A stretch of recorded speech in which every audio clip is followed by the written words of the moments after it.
Jaka Tarub, cerita anak Nusantara dari Jawa Tengah. Sebelum lanjut, bantu subscribe-nya dulu ya.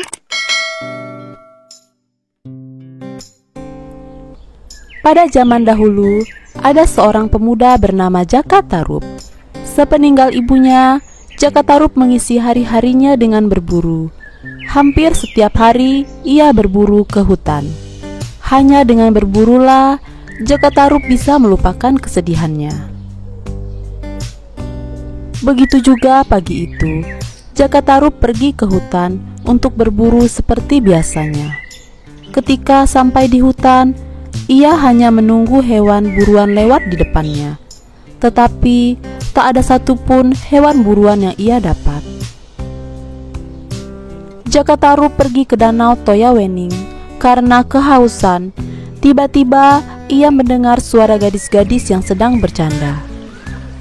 Mana mungkin ada gadis bermain di tengah hutan belantara begini, pikir Jaka Tarub. Suara itu semakin jelas terdengar.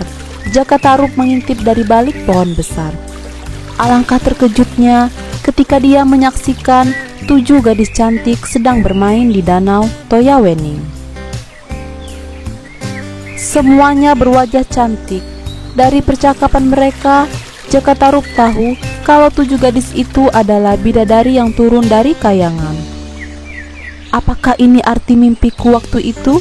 Pikir Jaka Tarub senang. Jaka Tarub melihat ada tumpukan selendang di atas sebuah batu besar di pinggir danau. Selendang-selendang itu memiliki warna yang berbeda-beda. Jaka Tarub berniat mengambil salah satu.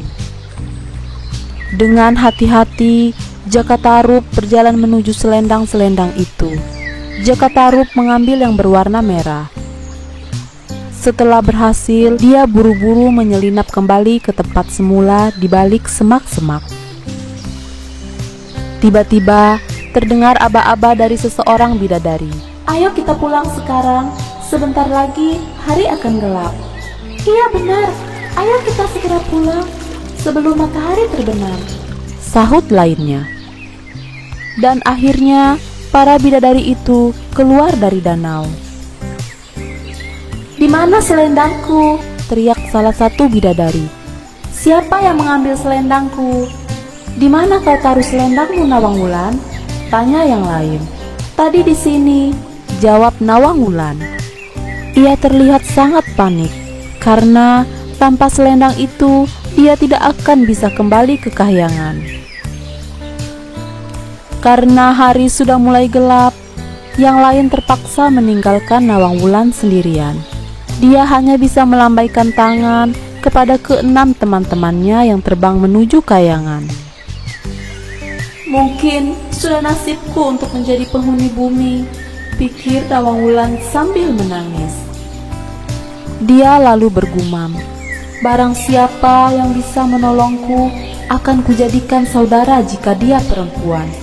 Jika dia laki-laki akan kujadikan suamiku."